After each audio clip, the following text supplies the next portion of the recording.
I prepared a presentation, just on a technical note. I prepared a presentation which is not this one, this is a PDF version, but it had a lot of very beautiful animations and things sliding over the screen and these kind of things. I was hoping to baffle you with the visualizations so that you wouldn't listen to what I'm actually saying and just be amazed when you leave this room. Now I will have a bit, because it didn't really work on this computer, I'm going for the PDF version, so you will actually have to listen to me. Now, let's talk about archaeology.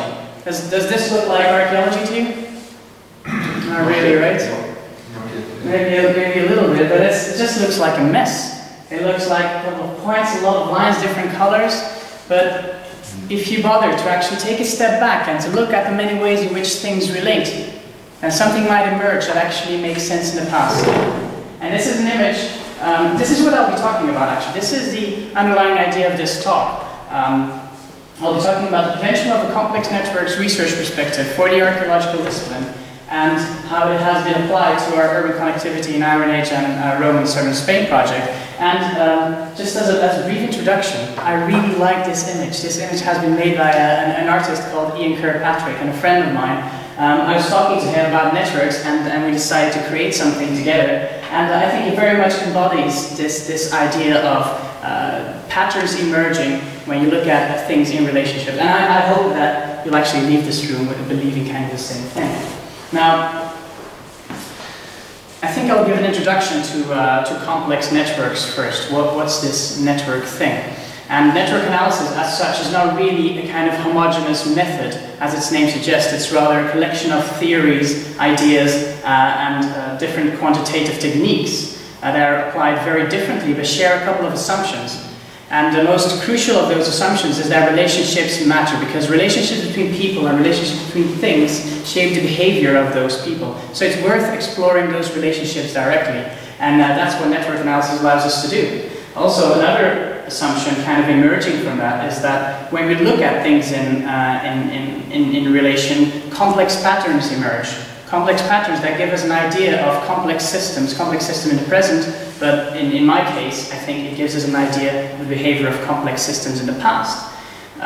So in a sense, the second assumption is something very, very familiar. It's the idea that the whole is greater than the sum of its parts. You know, things emerge on a large scale, we can see things happening on a large scale, but they emerge through local interactions of individuals. Now, I love Facebook.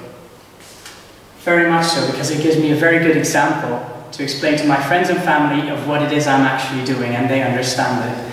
I'm not working on Facebook, but the ideas of network analysis are very explicit in this. In Facebook you have friends, so you are related to other people, but there are 600 million people now that are related to other people on Facebook, and together you create this massive web of digital friendships, right? And if you plot that geographically, you get something like this, and this is just lines and points.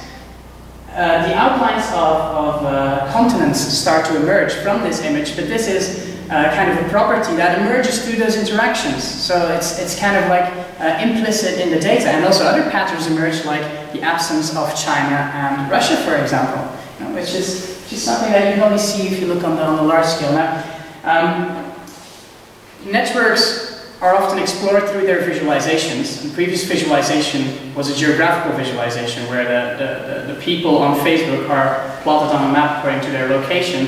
But very often networks can also visualize in different ways, in ways that actually stress the structure of the network, stress the strength of relationships.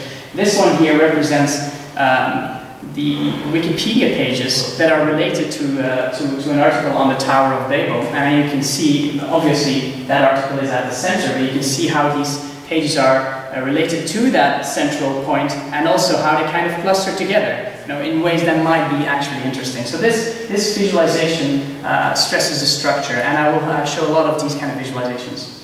Now, that's complex networks. It has been applied by archaeologists and historians since the 1960s, I think, at least. But it's only since the early 2000s that there has been a genuine interest by a lot of archaeologists, and that a lot of applications started emerging in our discipline. And it doesn't show that nicely, but this network here represents those archaeological and historical applications that I am aware of at the moment. It's very much a work in progress. But it shows them publications as points, and the lines between those points are citations. So a historian using network analysis cites another historian or a physicist or these kind of things, and that's represented here. Now if you visualize that as a network and stress the structure, then patterns start to emerge immediately, patterns that might be interesting. For example, if we zoom in on the center, I've highlighted a couple of green nodes. These are the most prominent points, the most prominent publications in this citation network. And the interesting thing is that these publications aren't historical applications. They aren't archaeologists. In fact, these two here are the two most prominent real-world network models developed by physicists. And then a couple of these books here are social network analysis course books. Now that's not necessarily a bad thing, it's something you would expect because we have to adopt our ideas from somewhere, right? But if you, from that same network, if we extract only those archaeological and historical applications and see how they relate, we get a totally different network. You get a network that is way less dense, in a way giving me the idea that network analysts aren't actually that well networked themselves.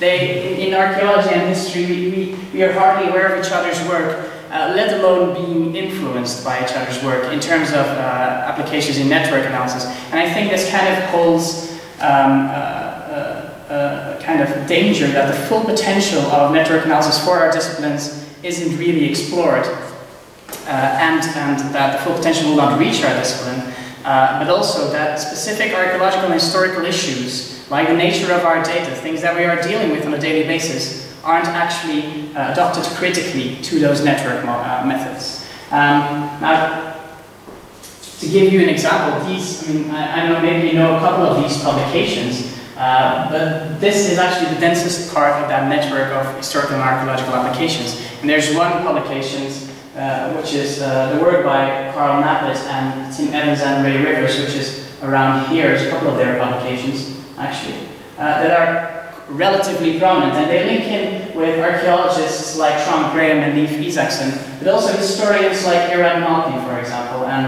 Anna Kollar. And then there's another branch based on the work of Clive Gamble and Fiona Coward, very interestingly, and also related to Carl Nappet's work, but again a different branch, is the work by Alex Bentley, Herbert Machner, and Steve Shen, kind of tying into Bidliff's work and Sander van der Leeuwen and James McGlade. This is interesting because these people actually adopted complex networks as a method for archaeology at the start of the 21st century, basically when physicists started really playing with this, and we're talking about a new science of networks emerging. But these things have very low impact in the archaeological literature, and they haven't been explored to their full extent.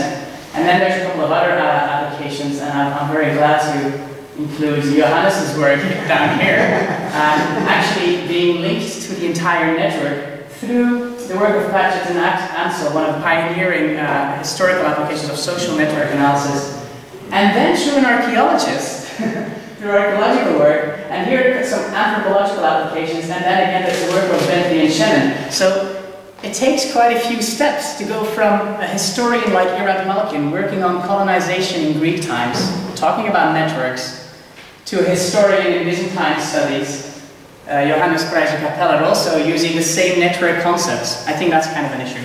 Also, if we look at the citation counts on Web of Knowledge and Google Scholar, now obviously this is a bit unfair to us, Johannes, because one of the papers hasn't really been published, and the other paper is only recently being published, so they can't obviously be cited.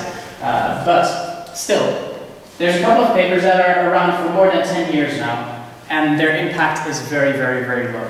So I think there's a real danger of not exploring its potential, and I think it's worth exploring the potential of network analysis for several reasons I'll outline in my case study I'll explain later.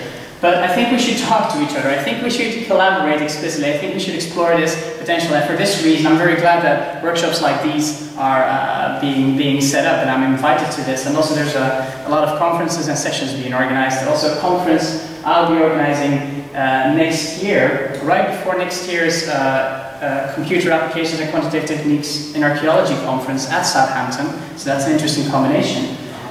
In March, titled Genetic Past, People, Networks and Complexity in Archaeology and History. I'm organizing this with Anna Kollar and Fiona Coward, and our two confirmed keynote speakers are Irad Malkin, the historian I mentioned, is as far removed from Johannes as you can possibly be in terms of academia, and who's working on Greek colonization and small world networks. And then Carl Mappes, who is an archaeologist working with two physicists, Tim Evans and Ray Rivers, on maritime connectivity in the Aegean Bronze Age. So you're very welcome. Also, I don't need to introduce my website and my Google Groups anymore, but if you're interested in networks and archaeology and history, please talk to me. Now, how have I applied this? And I think there's, in the main potential of network analysis, I think there's two big research avenues we should really explore. One is of trying to make sense of large and complex data sets, because in archaeology and history, like in every other discipline, we are dealing with large data sets. We have technologies now that allow us to merge data sets with a different provenance, allowing for different kind of possibilities and different kind of patterns to be explored, especially in terms of the bigger picture. That's one research avenue. The other one would be to explore properties of complex systems in the past. And that's basically what network scientists are doing. They're exploring how complex systems in the present behave and evolve. Complex systems like traffic, like air traffic or the world economy or these kind of things. There's no reason to believe that these kind of systems didn't exist in the past. Obviously, I'm not saying that people took airplanes between different places in Rome, in the Roman Empire, but complex systems did exist, and they underlie a lot of the patterns that we can actually see in archaeological and historical record, and I think that's worth exploring.